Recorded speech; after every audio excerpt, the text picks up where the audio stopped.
I mean, so we've been talking about the business exodus happening in Chicago for a while now, but I mean, Brandon Johnson, J.B. Pritzker, how do you fumble something this big?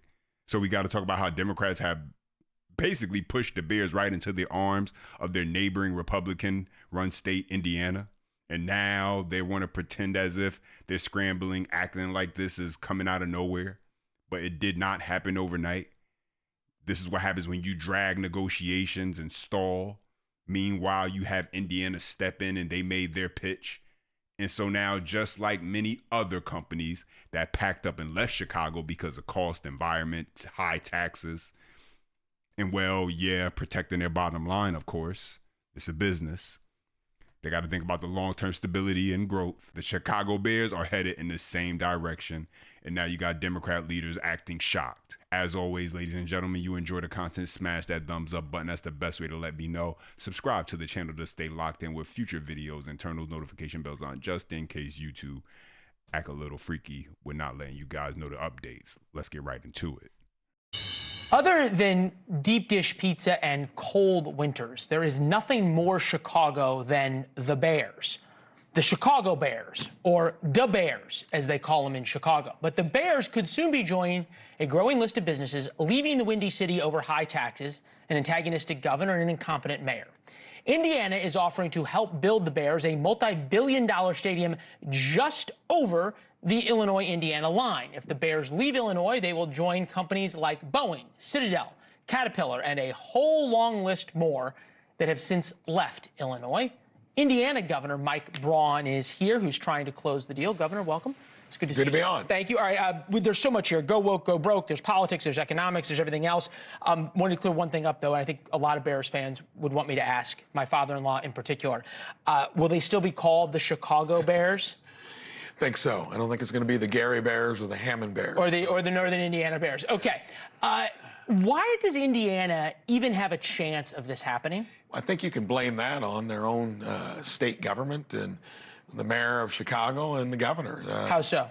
Well, they had been talking to them from 3 years ago, and there was just no interest in doing anything with When them. you say do anything, what do you mean in terms of getting Well, them in the just stadium? even talking about the terms of what it would be like. I mean, they're wanting to not be at Soldiers Field. They got a lease that still extends even beyond when a new stadium would be built, because they got to still play somewhere. And then they, I think, got a good look at what it's going to be like in a state that's got light regulations, taxes, property taxes alone. So they can see how much better it will be to have a business, just like John Deere, Illinois company, just is putting a huge distribution center in Indiana. A lot of businesses are moving across, and people, not too unlike California and New York. But you had the mayor, Brandon Johnson. He was floating the idea of a corporate head tax, and he would have gotten away with it, too, if it wasn't for the city council. But this is what Democrat progressive leadership looks like in real time, where the cities are heavy on crime but light on law enforcement. Businesses evaluating, is it even worth to stay? Companies scaling back or leaving altogether, citing the cost and the heavy regulation and red tape. And the response from Democrats time and time again is what? Let's tax them some more.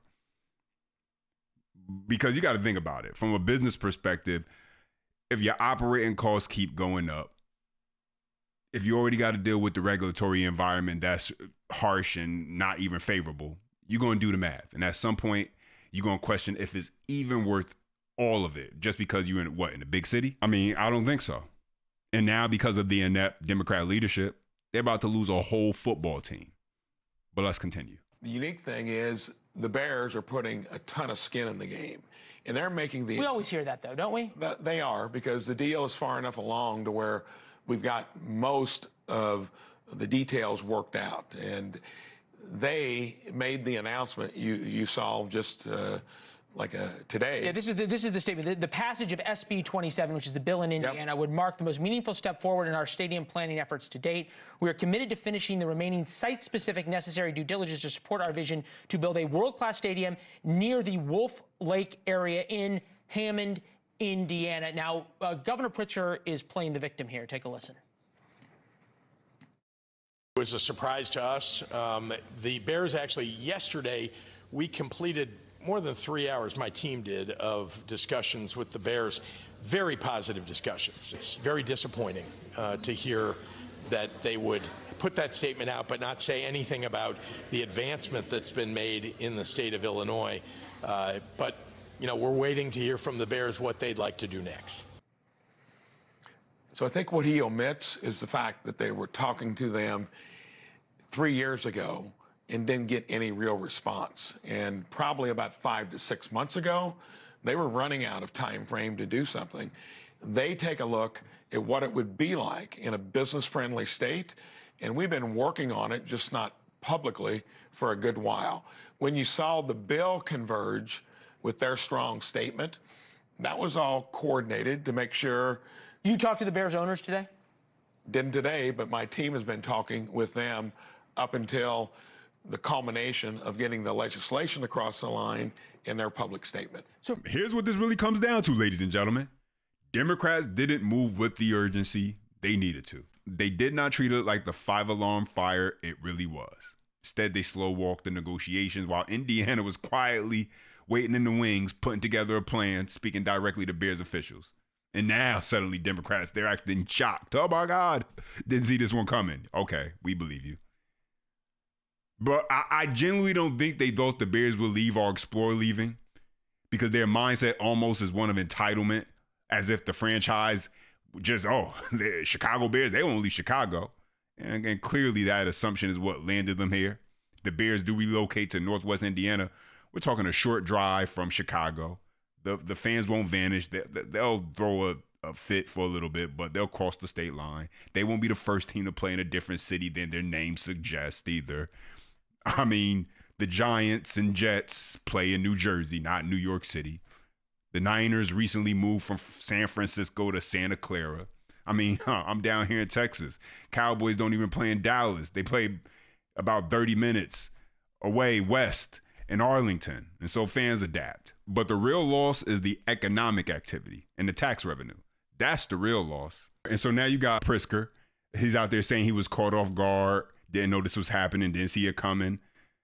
Indiana making moves, right? And so let's get into this clip where he tries to deflect from accountability. Check it out. Governor J.B. Pritzker turning up the pressure on the Chicago Bears after Indiana lawmakers advanced a bill that could help fund a new stadium across state lines. Now, the governor says it is time for the Bears to be clear about their intentions and stop sending mixed signals. Our Marissa Perlman is in Oak Park hearing from the governor firsthand. As talks with Indiana lawmakers continue to try to lure the Bears across state lines, the governor at a press conference here in Oak Park says it's time for the team to be transparent so he can be clear with both lawmakers and taxpayers. The Bears really do need to step up and kind of be public about what it is that they really want. Governor J.B. Pritzker calling out the Chicago Bears after he says he was surprised by the Bears' statement, lauding its vision to build a stadium in Hammond, Indiana. He says team officials have since said a move across state lines is not a done deal.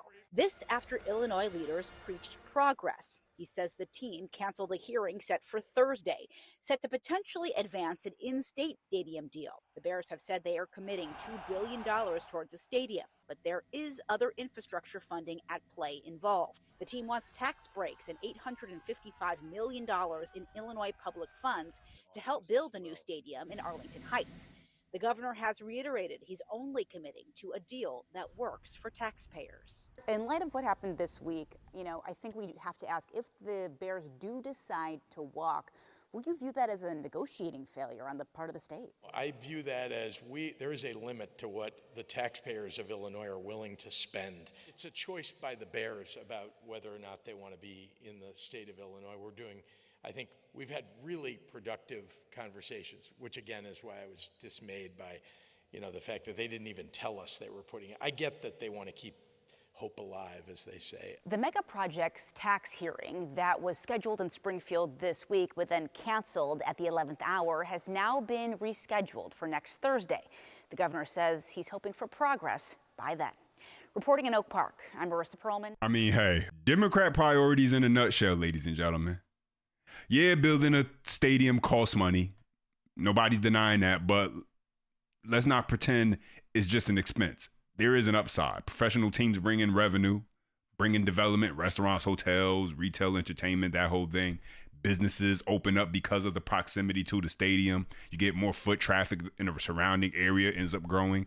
That's why Indiana is willing to consider making the investment. Not out of just saying, hey, we got a team. They're looking at the long-term economic impact.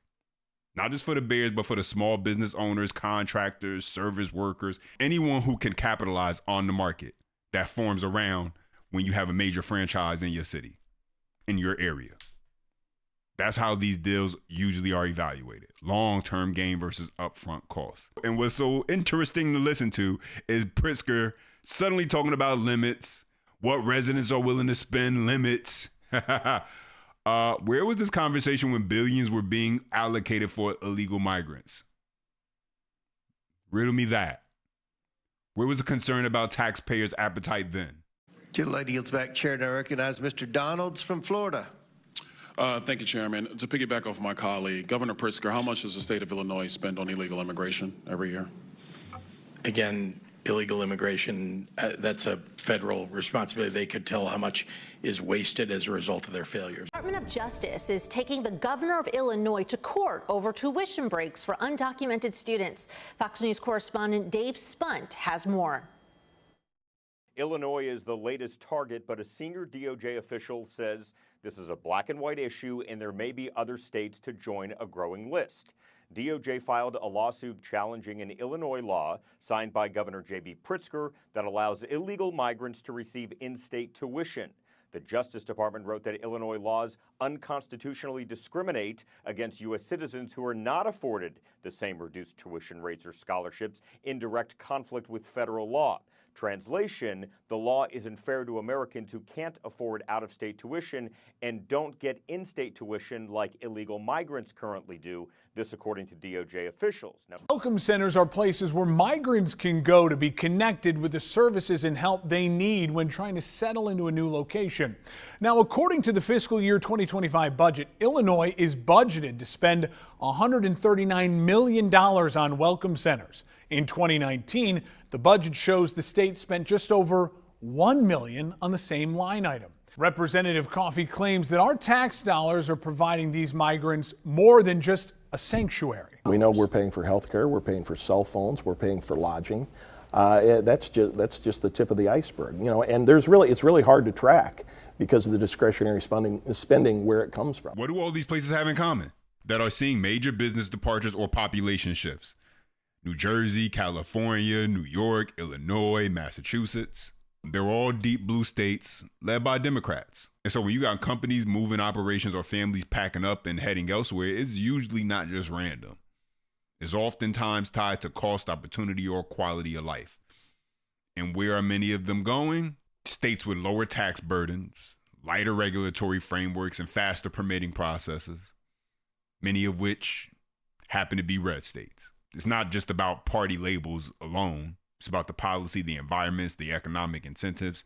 And yeah, hopefully the people who lead those places take real notice and don't bring those same voting habits to these new states that they learn to appreciate. But those are my thoughts in the update. Now let me hear from you. Drop your comments down below. As always, smash that thumbs up button if you do enjoy the content. Subscribe to stay locked in with future videos. And as always, until next time.